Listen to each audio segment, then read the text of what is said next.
মাধবপুরে মসফ্লাই কোম্পানির শ্রমিকদের বেতন ও বোনাসের দাবিতে মহাসড়ক অবরোধ। মাধবপুর প্রতিনিধির ভিডিও চিত্রে বিস্তারিত। আপনারা দেখছেন বাংলার খবর 24। বাংলার খবরে আপনার প্রতিষ্ঠানের বিজ্ঞাপন দিন। আপনার প্রতিষ্ঠানের কথা পৌঁছে যাক বাংলার ঘরে ঘরে।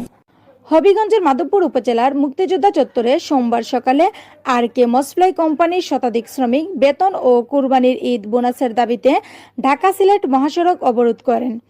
দীর্ঘদিন ধরে বেতন বৃদ্ধি না হওয়া এবং ঈদ বোনাস না পাওয়ার অভিযোগে শ্রমিকরা ক্ষোভ প্রকাশ করেন।